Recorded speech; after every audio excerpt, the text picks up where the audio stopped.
অবৈধ দখলে থাকা রাজধানীর নিমতলী আনন্দবাজার এখনও আওয়ামী সন্ত্রাসীদের অভয়ারণ্য। অস্ত্র কেনাবেচা, চাঁদাবাজি, মাদকদ্রব্য থেকে শুরু করে স্থানীয় আওয়ামী সন্ত্রাসীরা এখানে বসে বিভিন্ন ধরনের অপকর্ম করে আসছে। ৫ আগস্ট ছাত্র জনতার গণ অভ্যুত্থানের সময় ৩ থানার লুটের অস্ত্র ছাড়াও পুলিশ সদর দপ্তর থেকে শুরু করে এই এলাকায় ফেলে যাওয়া অবৈধ অস্ত্রগুলো আনন্দবাজারের সন্ত্রাসীদের কাছে। ফুলবাড়িয়া মার্কেট, বঙ্গবাজার সহ স্থানীয় মার্কেটগুলোতে অবৈধ দখলদার আওয়ামী সন্ত্রাসীদের চাঁদাবাজি চলছে পূর্ণোদ্যমে। সেখানে প্রকাশ্যে চলে মাদক ব্যবসা। এ বিষয়ে শাহবাগ থানার ওসি খালিদ মনসুর আমার দেশকে বলেন, এ ব্যাপারে প্রশাসনের কাছেও তথ্য রয়েছে। অস্ত্র ও মাদক উদ্ধারে বিভিন্ন স্থানে যৌথ বাহিনীর অভিযান চলমান। ক্রমান্বয়ে সব জায়গায় অভিযান চালানো হবে। তবে আনন্দবাজারে কবে অভিযান চালানো হবে সে ব্যাপারে নির্দিষ্ট করে কিছু বলেননি তিনি। যুগের পর যুগ বেদখল হওয়া আনন্দবাজারের অবৈধ দখলদার আওয়ামী লীগ নেত্রী ও সাবেক কাউন্সিলর সৈয়দা রোকসানা ইসলাম চামিলি, তিনি স্থানীয় সন্ত্রাসীদের মদদ দিয়ে যাচ্ছেন। সরকারি জমি দখল করে মার্কেট ও বাড়িঘর নির্মাণ করে চামিলির পরিবার বিশাল বিত্তবৈভবের মালিক হয়েছে। ৫ আগস্টের পর ঢাকার বিভিন্ন স্থান থেকে আওয়ামী সন্ত্রাসীরা আত্মগোপনে চলে গেলেও চামিলি রয়েছে প্রকাশ্যে, কিন্তু তার ব্যাপারে প্রশাসন উদাসীন। গণ অভ্যুত্থানে পুলিশের লুটের অস্ত্র চামিলির দখলে। তার কাছে আছে খিলক্ষেত থানাসহ ৩ থানার লুটের অস্ত্র।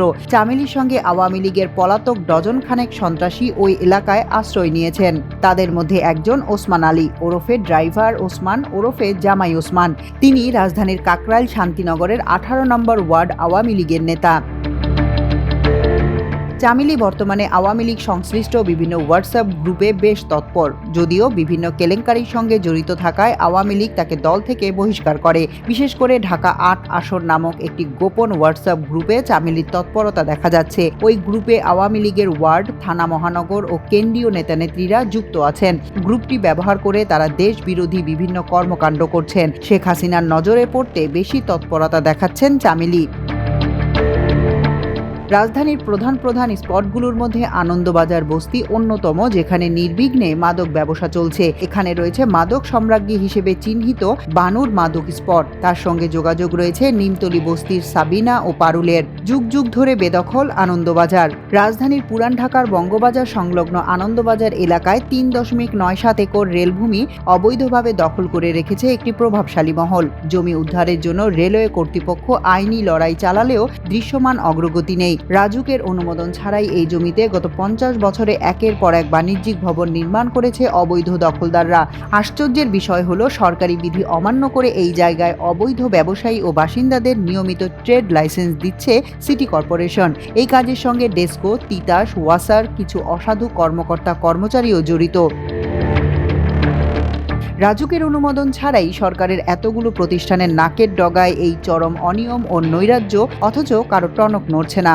এমন প্রশ্ন ঘুরপাক খাচ্ছে জনমনে। শুধু রেল বিভাগ নয়, রাজুক, সিটি কর্পোরেশন, ডেসকো, তিতাস ও ওয়াসা কেউই দায় এড়াতে পারে না বলে মনে করছেন স্থানীয় বাসিন্দারা।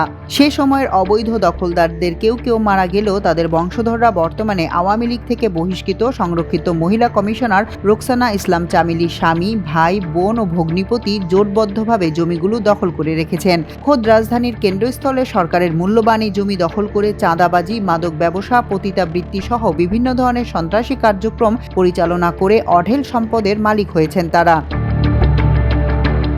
নিমতলী ও পুরনো সেক্রেটারিয়েট রোডের মধ্যে পূর্ব পশ্চিমের লম্বালম্বী স্থানটি আনন্দবাজার। ২০১২ সালে রেলওয়ে কর্তৃপক্ষের ৩.৯৭ একর জমির মধ্যে ১.১০ একর জমির আনন্দবাজার বণিক সমিতির নামে লিজ প্রদান করে। বৈধভাবে রেলওয়ের লাইসেন্স গ্রহণ করে নির্দিষ্ট হারে খাজনা, ভ্যাট ও অফিস খরচাদি পরিশোধ করে তারা। কিন্তু রেল কর্তৃপক্ষ ১.১০ একর জমি লিজ গ্রহীতাদের বুঝিয়ে দিতে ব্যর্থ হয়। বিভিন্ন সময়ে পত্রিকায় জারি করা রেল কর্তৃপক্ষের সতর্কীকরণ বিজ্ঞপ্তিতে বলা হয়, রেলের মালিকানাধীন এই জমির অংশ কারো কাছে স্ট্যাম্পের মাধ্যমে কেনাবেচা, বন্ধক ও হস্তান্তর বেআইনি এবং অকার্যকর। স্থানীয় সচেতন মহল বলছে, ছাত্র জনতার গণ অভ্যুত্থান পরবর্তী সময়ে সরকারি সম্পদ রক্ষার জন্য প্রশাসনের আশু হস্তক্ষেপ প্রয়োজন। অন্যথায় আগামী ১০০ বছরেও আনন্দবাজার আলোর মুখ দেখবে না। মাল্টিমিডিয়া ডেস্ক, আমার দেশ।